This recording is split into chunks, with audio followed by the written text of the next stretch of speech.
The following is an original audio series from Sierra International Machinery, Pile of Scrap, with your host, John Sacco.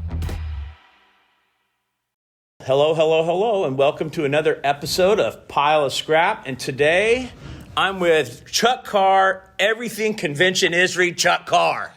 Thank you very much for the opportunity. Chuck, you know what? Thanks for being here. Thanks for coming on. You know, I find the ISRI Convention for Sierra is the most important show we do all year. Okay? Super.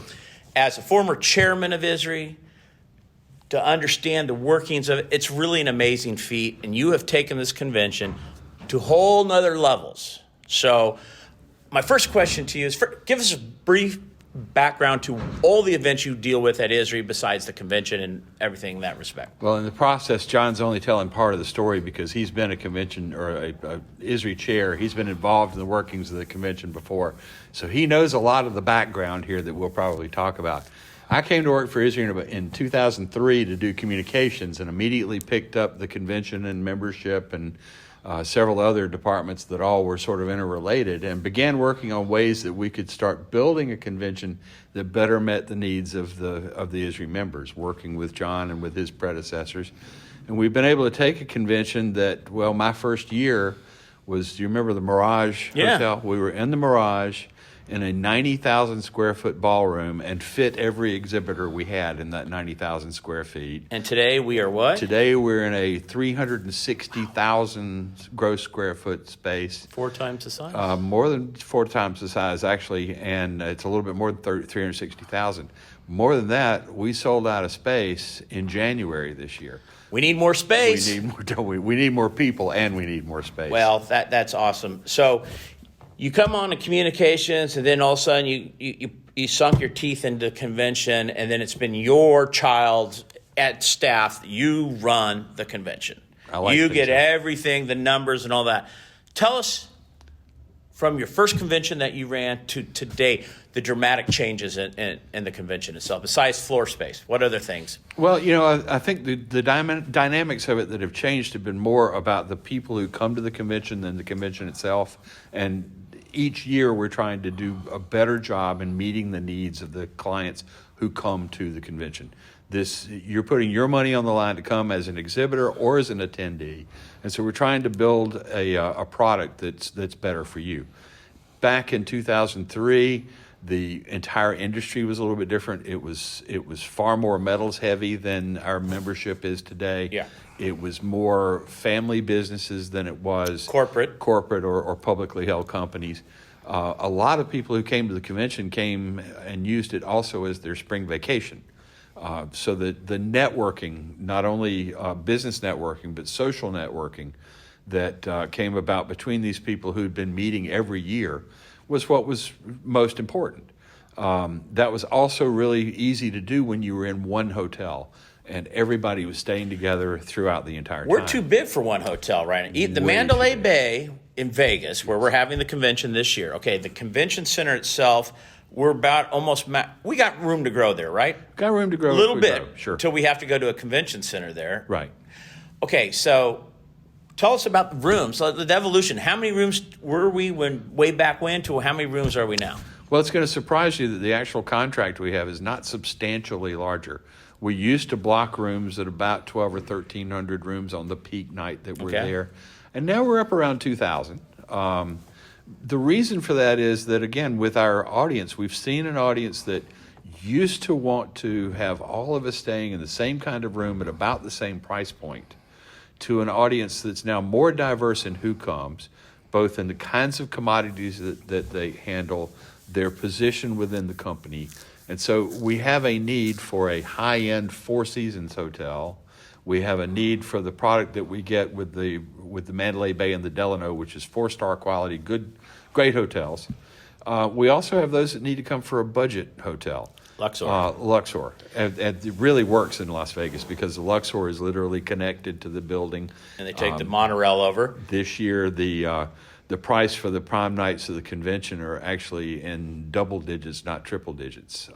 That's amazing. You can get a hotel with the resort fee for under $100 a night for most of the nights that we're there.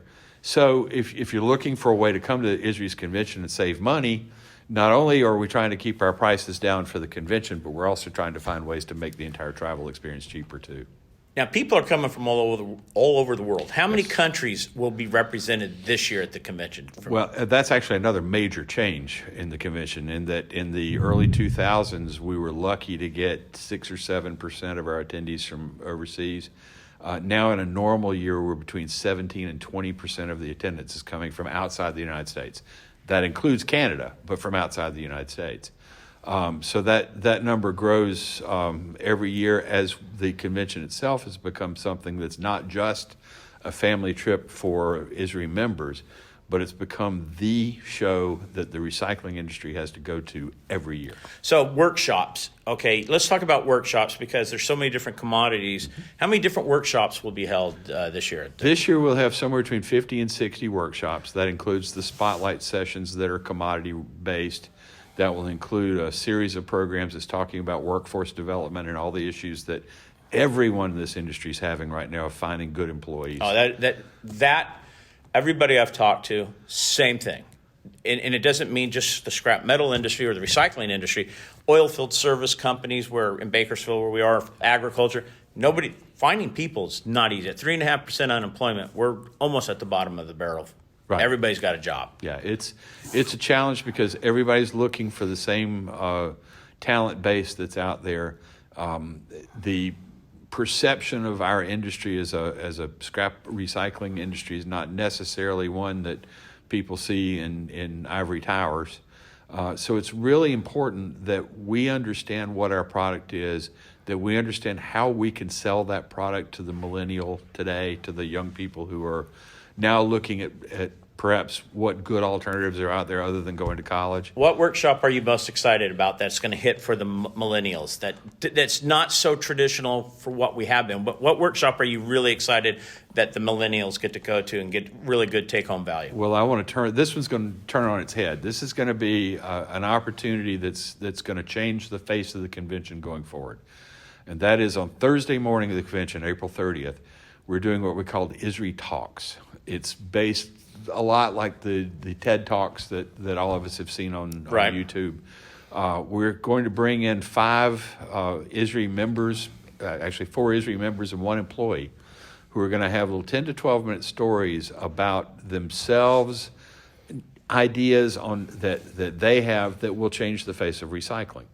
And it goes from one individual who's going to talk about her work with her family's recycling company and her work in the music industry. And she's going to talk about how music throughout the years has made massive changes in the way the public reacts to certain issues. And we'll tie then from there between how music and recycling can work together to improve recycling rates. We'll have others that are going to talk about how plastics recycling in third world countries is improving the economy of the country at the same time that it's becoming a profitable business in those areas. And cleaning up the pollution, that plastic that we know.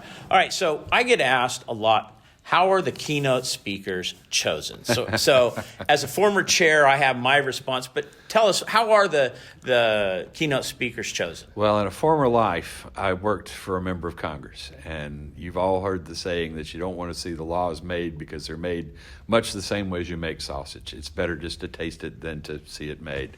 Sometimes that's the case with keynote speakers as well. At ISRI, it's always been the tradition that choosing the keynote speaker is the prerogative of the chair. It was when I was chairman. And still is. Now, the chairs obviously have talked to a lot of people in the industry, and they want to find out who they should select and get a lot of advice from a lot of people. Through the years, we've had some of just about everything. ISRI has had every former president back to Ronald Reagan as a speaker at one time in both parties. Ronald Reagan was the first keynote speaker I ever saw in Los Angeles, and I thought it was the coolest thing to have a former president on stage, and Richard Abrams introduced him, and I said to myself, boy, I hope I do that one day. And that dream came true for me when I had former President Bush, and George Adams before me had former President Bill Clinton. So that's really cool. And to be able to be with a former president of the United States. How come we don't have Obama yet? Well, there's a couple of reasons we haven't had Obama yet. One has to do just with the political atmosphere of the world anymore. It's more and more challenging to get people to recognize that the value that ISRI has of having every former president on the stage, regardless of what their political philosophy is. We began to see it really with even Bill Clinton and George Bush and then later Hillary Clinton, where folks of the opposing political philosophy would protest pretty heavily that we're spending money bringing in these speakers. That's my point. I call it the battle of the politics, the members' threats. Yeah. You know, when George brought in Bill Clinton, I remember the emails and the letters, we're going to resign our membership if you bring that guy in. He did more to destroy the economy. Same thing when George W. Bush came in. We had, if you didn't like Bush, we're going to resign. How dare you bring in this guy? He did this. And Jerry Sims, same thing when he brought in Hillary Clinton. So, you know, having been chairman, I think it's just crazy people would resign a membership. Whether you believe or whether you are with or against the ideology of the former president, it's still a former president. They've got something to say. And they understand that we're in this world, in this country, and in our business, we're all working now in a global marketplace. What happens in Peoria, Illinois, can impact what's happening in Cambodia. What's happening in Central Africa can affect what's happening in Bakersfield, California. Right. So to the extent that we can learn from those who have played on that world stage, our industry is stronger as well, regardless of what party you're talking to. Well, I agree. Well, I can't imagine, though, Obama's cheap. No.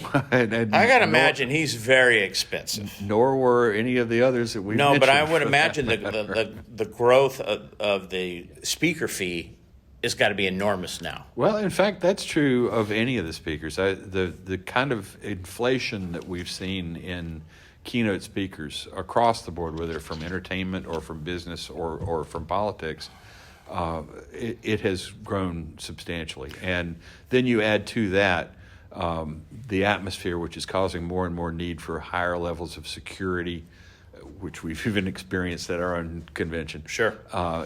Raises the cost. So not only is the fee a lot higher, the operational cost of having a former president is substantially sure. Well, I remember the Secret Service with George W. Bush having been in the room behind stage, if you call it the green room, and how many Secret Service people and Bill Clinton, same that's a lot of money. There's a lot of people involved, so I understand. So who's this year's keynote speakers? Tell us about it. Well, we have two keynote speakers this year. We have first Gary Vaynerchuk, and for any of you who follow podcasts, probably also follow social media, and I would be surprised if you don't know who Gary V is. He is a marketing guru who took his family's small business and turned it into a couple of $1 million business into a hundreds of $1 million business. He has taken that, his philosophy and his operations in social media and shared it with the rest of the world. I venture to say that our younger audience is going to know who this guy is. They're going to know how they can take his work and apply it to their company and improve their own company's position. Well, I will tell you this. Up to a year ago, I wasn't on social media. Mm-hmm. And I saw a video with Gary, and he talked about the iPhone. And if you're not posting, you're irrelevant. And I thought to myself, could that be possibly true? And so I dove in, and he's 100% correct. So he's going to have an interesting message because my generation and a little older, we're still fighting social media. True. The younger ones aren't, and they're all in. So I think he's going to be in. Who's the other keynote speaker? The other keynote speaker is a woman by the name of Renee Malborn. She's an economist, world-recognized economist, and the author of a book called Blue Ocean Strategy, co-author, where she talks about how your business models can change depending on the markets that you're in. And she bases this, I'm going to be very oversimplified, but believe me, she's worth hearing.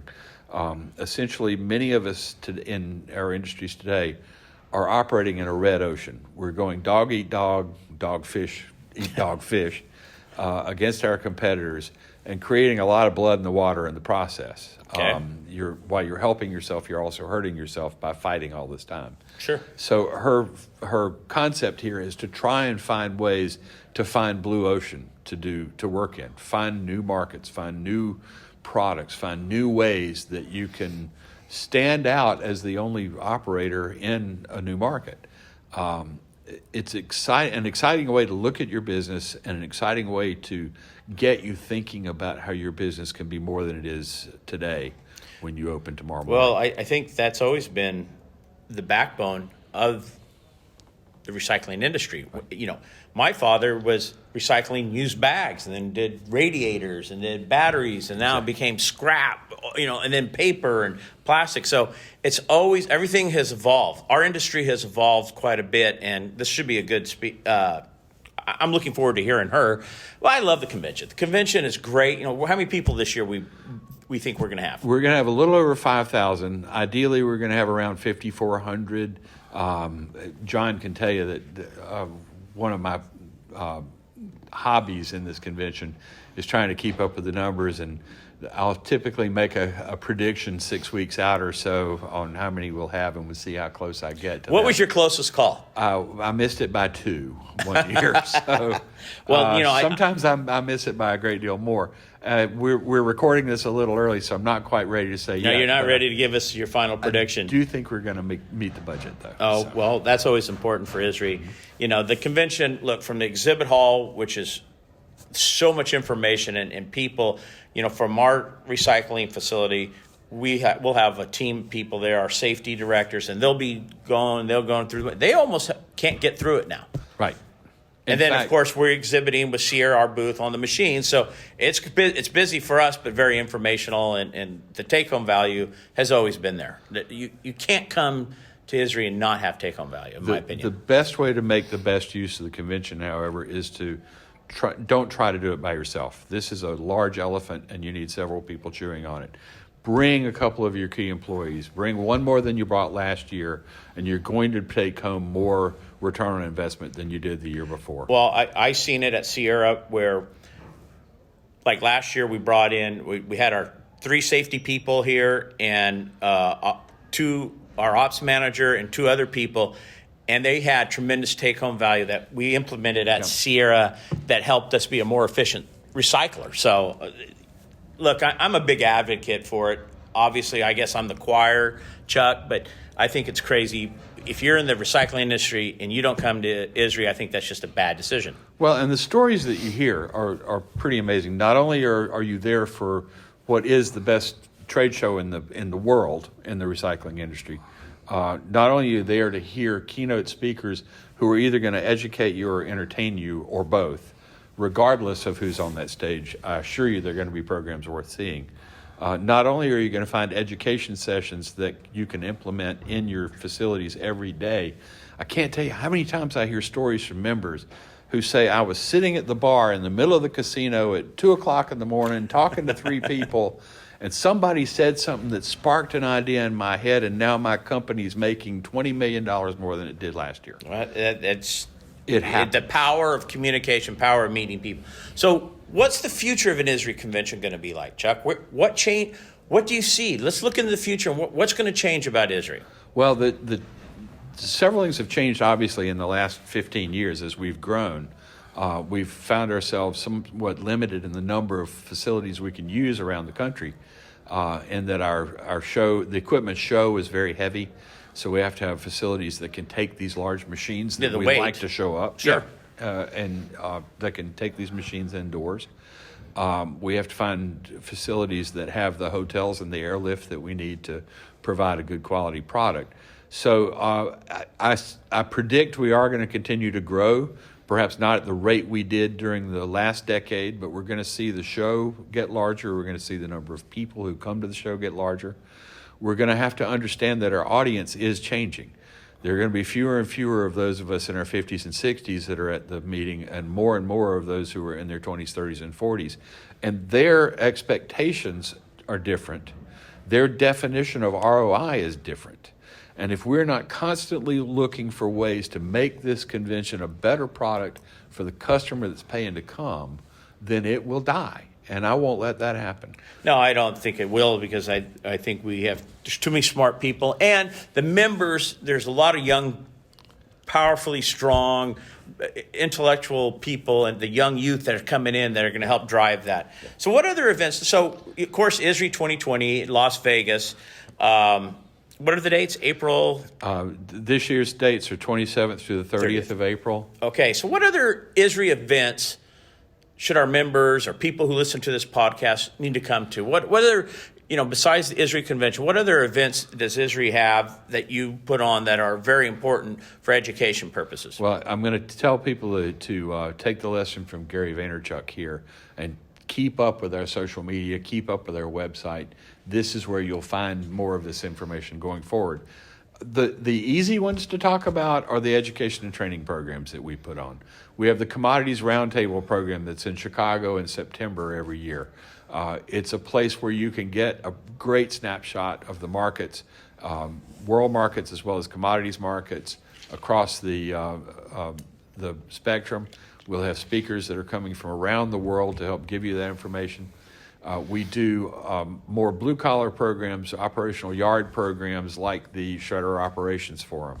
We do twice yearly meetings with the ISRI Safety and Environmental Council, where we bring in the experts of the safety managers and the environmental managers of facilities. Well, Sierra always sends that, I think the ISAC meetings, ISRI Safety Environmental Council, ISAC, I think if you're in this industry and you don't send somebody there, I think that's a mistake. Yes. Safety, look, our industry is inherently dangerous, right? And we're the number 5th deadliest industry out there. And the ISAC meeting brings safety professionals together who share stories of things that have happened, and then prevention, accident prevention, and best management practices that really, it's helping Sierra. Our interaction, our safety people always come back with something more positive to implement at Sierra. And I think that's a very important, those 2 meetings a year. I think we need to, as ISRI, you say go to social media. Those are 2 meetings. I think every company, if you have an operation in the recycling industry, you need to have somebody attending those meetings. It is low cost. They're always conveniently located somewhere in the central area of the country.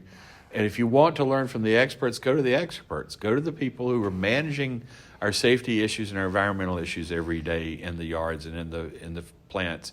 And that's where you're going to learn how to better do your job at home. All right. Design me Chuck Carr's perfect convention. If money was no object, tell me how you would do a convention. I just, you've been around, and I know in the back of your head you're like, ooh, I wish I could do this. Chuck, tell me your perfect convention for the fun of it. Well, that's actually one of my goals before I retire from ISRI is to try and make it just a little better yet. You know what? We're on track to get there. We even heard that this week in the meetings that we're having here in Nashville from folks that said for the last 15 years, you've been building the best quality product in the industry, and whatever you do, don't mess it up. So that's absolutely the case. What I want to do is have a meeting that could be perhaps just a little shorter, okay, that could provide even more opportunities for networking between the folks that are there so that they can learn from each other. We've done a great job, by the way, of adding to that over the years. Today, if you come to an ISRI convention, you have an opportunity to network from 6 o'clock in the morning until midnight every night in ISRI-sponsored events. It's not just going out to dinner with friends. You can start with the fun run in the morning. You can come through all of the workshops. You can come through all the exhibit hall. And then you can come to after-hours programs in the evening and meet new people who do what you do. So you're building the perfect convention. It's quite under construction. Yeah. All right. Well, all right. It's under construction. I want to know, though, Chuck, when you said this is the perfect convention, I want to know. Okay. If and when we ever get there, you'll be the first to know. All right. So, over the years, ISRI conventions have brought some interesting sideshows and stuff that we've had. Tell us something that you'll never forget about an ISRI convention. Well, the one that comes to mind more often than anything else is Hillary Clinton. We had Hillary Clinton in 2014 to speak right before she announced running for president. Just like days before she announced she was running for president. Why did we have her? We mentioned earlier about having former presidents. We've also had nearly every former Secretary of State. Yes, we have. And more than that, if you think about it politically, she was one of the leading candidates for the job. If she'd won, it wasn't such a bad idea of knowing somebody in the White House. No, absolutely. So what tell us the story, though. So the story that comes about, she's as we negotiated all of her contracts, there was a strict rule in there that we couldn't have any press in the room. And then the week before the show was to happen, her campaign folks came to us and said, we want to actually have press there. Can we open it up? So the ISRI Convention in 2014 was the first time that we had TV cameras in the show as she was beginning to speak. To make a long story short, she was a little late getting on stage that day. We'd finished all of our programming, and we had this little 5-minute lull with nothing going on. Well, if you ever have a whole bunch of people in a room, everybody wants to get out and go to the bathroom or make a phone call. I said, fine, give me a minute before you bring her on stage so we can get everybody back in. Well, she came on a little faster than we thought she would, and we didn't have the doors closed. All of a sudden, this woman blows through the doors, comes running down the aisle, and throws a shoe at Hillary Clinton. Now, if you think I'm lying, you can probably go on YouTube and find I was this there, video. Chuck. The shoe flew over my head. It had papers in it. I thought it was a big bird because of the way the papers. That's a true story. That's crazy. I forgot about that until you just brought that up. I was there. That shoe flew over my head. My wife and I went, what the heck? So I got a story. So when I was chair-elect, George Adams had Bill Clinton. And my job after the speech was to go back and escort the president from the camera room where everybody takes their photographs to behind stage. So when I got off stage, he was already there. And I said, well, I got to talk to this guy. So my wife's name is Monica, okay? So, Mr. President, my wife Monica is still one of my favorite stories. But here's where the story gets funny. So my wife's behind stage too, so I go, come on, let's go talk to the president. She goes, no, come on. So we start talking to President Clinton. Nicest dude you ever want to meet. He was really a cool cat. And very charming so individual. right before he goes on stage, I'll do my Clinton imitation. He goes, well, hey, now, I got to go. Really nice talking to you. My wife says, oh, no, you can't go. His tie was crying. She reaches up to straighten his tie. He steps back like this. Secret Service guy walks up, and I'm going, oh, my God. And then he looks at Monica, and he goes, well, hey, make sure I'm not all frazzled before I go out on stage. So there's my wife fixing his tie, jacket, shirt, combs his hair, pats him on the back, says, okay, you can go next. And I'm like, nobody's gonna believe this. No way. It happens. I'm not at all surprised about that. Yeah, no, that was great. I mean, I'll never forget when I went to give my speech, I was behind stage before, and the energy in the crowd, the first time we had a president in a bunch of years, I was scared to death. Mm-hmm. And I mumbled during my speech. I was so scared. That's how it was a lot of fun. Any other fun stories you want to talk about? Well, it's always fun with the big speakers that are out there. You remember when Madeleine Albright was with us back in, it's been several years ago now. She was one of the nicest people we ever had there. People didn't know whether to call her Madam Secretary or what. She said, just call me Madeleine. But her advance person was one of the most uptight people I've ever met in my entire life. We're getting ready to start the show. I mean, literally in the 10-second countdown before the music starts. And this woman gets up on the stage to do something behind the podium. And John will remember, we used to have our own producer on the show. Beth. Beth took no crap off anybody. Right. And so suddenly Beth looks up and sees this woman climbing up on the stage just as it's about to start, and looked like a linebacker for the Green Bay Packers tackling her off the stage. The stuff that happens backstage while you're seeing this really professional production, there's a lot of fun going on backstage. Well, I've had the pleasure. Look, I was with President Bush, President Clinton, Secretary Madeleine Albright. I sat at the same table with her in the audience. Condoleezza Rice, which she was amazing. Awesome. She was so cool. Stanley McChrystal, Alan Dershowitz, Malcolm Gladwell. I mean, a plethora of people I've got to meet. General Tommy Franks. Amazing stuff. So I think, people, that's another reason I always say get involved, because when you get involved and you become an officer in ISRI, you're going to meet these people and you're going to have special one-on-ones with them. And I think that's half the fun. I mean, that's what drove it for me. And that's one of the other pitches I'd like to make even at this meeting. We're recording this at the ISRI winter meetings in Nashville, Tennessee. It's middle of February. It's where the board meets, where committees meet. There's about 160 people that are at this meeting. This meeting is open and free to every single ISRI member to come and participate, to be a part of making the decisions about where this industry and where this association is going tomorrow and next year and 10 years from now. This is also where you get to network with the people who can put you in those positions. And I highly recommend be involved in your chapters, be involved in governance in ISRI in any way you can, and it will ultimately help you and your business. Well said, and I'm glad you said that. You know, being part of ISRI is not a club. Come participate, and you'll get the most out of it. The more you put in, the more you're going to get out. Absolutely. That's the old adage, but it's so true. Chuck, thank you. Absolutely. Thank you. Look forward to the convention, and that's it for another episode of Pile of Scrap. See you in April. Thanks, buddy. Absolutely. I appreciate it. Good time. Yep.